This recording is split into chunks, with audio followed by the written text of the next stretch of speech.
So we just left what is, I believe, the earliest we've ever left for a road trip. We actually got back last night at about 10:30 from a trip to Disney and got back on the road in record time at about 6:30 this morning. We had 325 miles on the car, and which is a pretty good charge to start the day off with. I think you scheduled the charging, Zach? Yeah, I charged it up to 80, and then I scheduled it to top off starting at about 4:30 this morning. So we started off the day pretty well, swung through Starbucks and hit the road quite early. We're expected to stop at Nema Supercharger with about 17% state of charge. So we'll see how that goes. And we're on our way to Tennessee. This is our first supercharger stop of the day in Nema.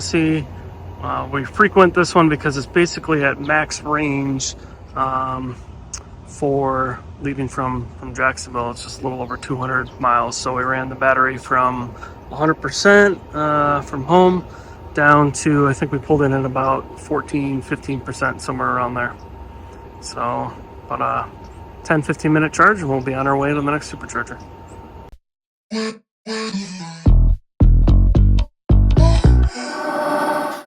And we've stopped in Columbia, South Carolina for our second charge of the day.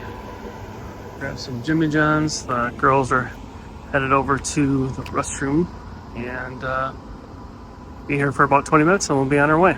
We'll see if they beat the car. Not quite sure if they will.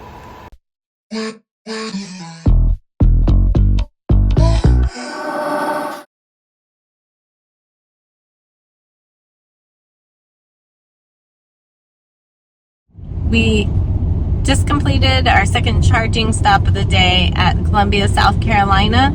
Our first one was actually at Nema, and that one was roughly 10 to 20 minutes, and we were supposed to, if we followed the in-car trip planner, we were supposed to stay there for 50 minutes, but that's just something we don't typically do. So we stayed for the 10 to 20 minutes and continued on to Columbia. And in Columbia, we actually grabbed lunch and took our kids to the bathroom. So we were there for a little bit longer. And because of that longer charge and the time it took us to stop and all get out of the car, we actually are able to push our third stop a little further along. And we are stopping now in Asheville instead of our original plan, which I believe was Hendersonville. Yeah, that's correct. So we'll let you know how that goes.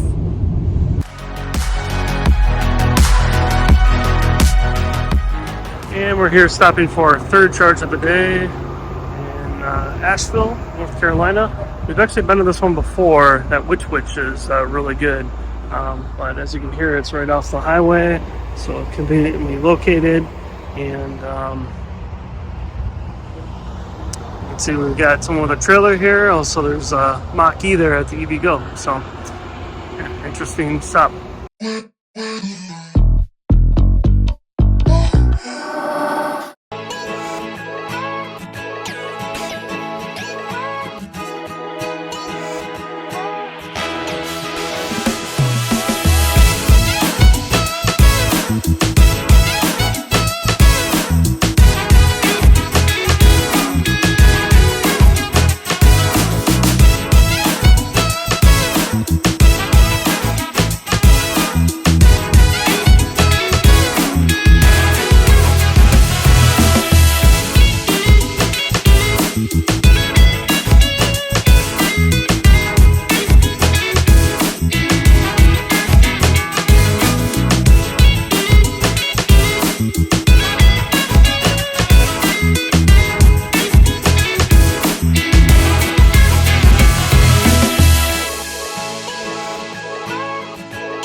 Trickle charging has always been very beneficial to us when traveling. Many think it is too much hassle, but for us, a quick plug-in provides enough charge to get into town to have fun without needing to supercharge.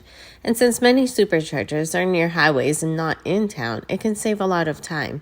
In this case, we drove from our somewhat remote cabin, which was 20 minutes from town, to our activities and back for 3 full days without needing to supercharge. We even did a drive through Cades Coves in the foothills, which we will show in part 2 of this road trip. If you're staying in an area without nearby superchargers, you may also want to consider an Airbnb or a hotel with a level 2 charger. But in this case, we had a supercharger in town, and trickle charging was sufficient, especially since we were staying with friends, and the cabin had a lot of amenities that our children wanted to enjoy. So we spent a fair amount of time in the cabin.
On the way up, we stopped to charge 3 times. Our friends stopped to pump gas at 2 of the stops, and they bought lunch at the other stop.